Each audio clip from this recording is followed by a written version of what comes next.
Bismillahirrahmanirrahim. Assalamualaikum warahmatullahi wabarakatuh. Yang kami muliakan para perindu Allah Subhanahu wa taala. Alhamdulillah pada kesempatan kali ini kita masih diberikan nikmat berupa iman dan Islam, sehingga Allah Subhanahu wa taala mengkudratkan kita untuk bertalabul ilmi, menambah keilmuan, dengan ilmu menambah kecintaan kita kepada Allah Subhanahu wa taala. Mudah-mudahan Allah Subhanahu wa taala senantiasa meneguhkan hati kita, memberikan kecintaan kita terhadap ilmu, karena dengan ilmu kita bisa mengetahui mana yang hak dan mana yang batil. Hadirin pecinta kemuliaan Allah Subhanahu wa taala,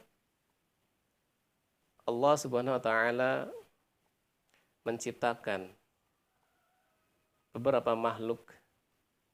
Yang pertama adalah malaikat. Allah menciptakan malaikat hanya dibekali dengan akal. Tidak diberikan suatu nafsu, yang sehingga ketika Allah memerintahkan malaikat untuk bertasbih, maka malaikat terus bertasbih. Ketika Allah memerintahkan malaikat untuk bersujud, maka terus malaikat bersujud kepada Allah Subhanahu wa taala. Tidak ada pembangkangan, tidak ada perlawanan. Kemudian ketika Allah menciptakan hewan atau binatang, Allah hanya membekali nafsu, tidak dibekali dengan akal pikiran. Yang sehingga hewan atau binatang di dalam kehidupannya selalu memenuhi hawa nafsunya. Apakah itu lapar, apa itu biologis atau hubungan biologis dan sebagainya. Lalu bagaimana dengan manusia? Hadirin rahimakumullah, Allah menciptakan manusia dibekali dengan akal dan nafsu. Dua hal inilah yang menjadikan manusia dalam perjalanannya terkadang lurus, terkadang menyimpang. Ketika manusia dibimbing oleh keimanannya, maka insya Allah perjalanannya akan terus lurus ke jalan yang benar. Akan tetapi, ketika seorang manusia tidak dibimbing dengan keimanan dan ketakwaan, maka seringkali manusia terperosok atau bahkan melenceng dari jalan yang benar. Oleh karena itu, karena manusia dibekali dengan hawa nafsu, maka tidak ada manusia di dunia ini yang tidak memiliki salah dan dosa kepada Allah Subhanahu wa taala.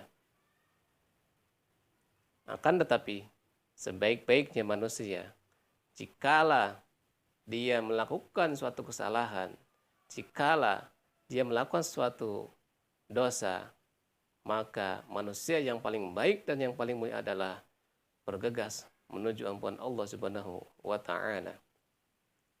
Satu hadis dari baginda Nabi Muhammad SAW yang menjadi motivasi kita untuk terus menuju ampunan Allah Subhanahu wa taala yang berbunyi, minadz dzunub kaman la dzanbalah, at-tabi minadz dzanbi kaman la dzanbalah. Ketika seseorang memiliki kesalahan, memiliki dosa, lantas kemudian dia bertobat kepada Allah, maka orang tersebut seperti tidak memiliki kesalahan. Ini merupakan suatu hadis yang memotivasi kita untuk senantiasa optimis dan menuju ampunan Allah Subhanahu wa taala. Karena tidak ada manusia yang tidak memiliki kesalahan dan dosa. Bahkan Allah Subhanahu wa taala menyeru kepada manusia dalam Al-Qur'an ketika melakukan kesalahan untuk bergegas bertaubat kepada Allah. Tubu ilallah taubatan nasuha. Taubatlah wahai kalian dengan taubat yang sebenar-benarnya. Hadirin rahimakumullah, apa itu yang dimaksud dengan taubat? Menurut Imam Al-Ghazali dalam kitabnya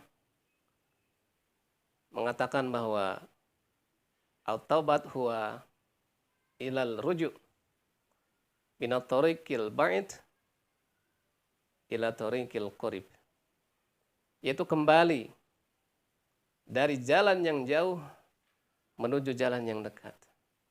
Artinya adalah mungkin saja di dalam kehidupan dunia ketika manusia menjalani kehidupannya dengan rutinitas duniawinya, apakah itu bekerja, apakah itu meniti karir dan sebagainya, dia lalai kepada Allah, dia lupa kepada Allah, bahkan dia terjerat atau jerumus ke dalam dosa dan kemaksiatan, maka kembali kepada Allah, ingat kepada Allah. Itu dimaksud dengan taubatan minar ruju ila tariqil ba'id min tariqil ba'di ila tariqil qarib.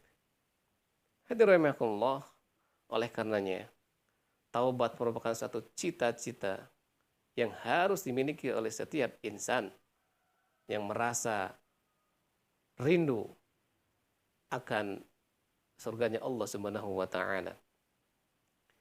Seperti layaknya baju. Ketika baju baru kita beli dari toko, kemudian kita pakai, pastilah memiliki kotoran, apa itu debu, keringat dan sebagainya. Apakah setelah baju tersebut kita pakai, kemudian kita langsung simpan kembali di lemari? Tentu tidak. Pastilah baju tersebut sebelum disimpan ke lemari, maka dicuci terlebih dahulu, dibersihkan dulu. Pun demikian, agar kita bisa kembali ke tempat kita yang mulia, yaitu Al-Jannah, maka mari kita bersihkan kesalahan kita. Kita bersihkan dosa-dosa kita kepada Allah Subhanahu wa taala melalui taubatan nasuha. Para perindu kemudian Allah Subhanahu wa taala, dengan demikian sebaik-baiknya manusia yang apabila dia melakukan kesalahan, dia lantas menyesali kesalahannya, merenung kepada Allah. Bahkan mungkin saja ada sebagian saudara kita yang dia kemarin melakukan kemaksiatan, tetapi dia belum bisa meninggalkannya, tetap di tengah malam dia merasa menyesal. Tetapi karena keadaan belum bisa dia lepas dari kemaksiatan, itu pun merupakan bagian daripada tobat. Namun tobat yang dimaksud tersebut adalah belum kepada taubatan nasuha. Itu tobat yang sebenar-benarnya. Oleh karenanya, marilah kita luangkan waktu kita. Kita sisihkan waktu kita, apakah itu di tengah malam, atau ketika berzikir, dan lain sebagainya, untuk kita merenung terhadap tingkah laku kita, perbuatan kita, yang di dalamnya pasti akan terdapat kesalahan dan dosa, apakah itu besar maupun kecil, apakah itu disengaja maupun tidak disengaja. Lantas mari kita perbanyak membaca istighfar kepada Allah Subhanahu wa taala. Mudah-mudahan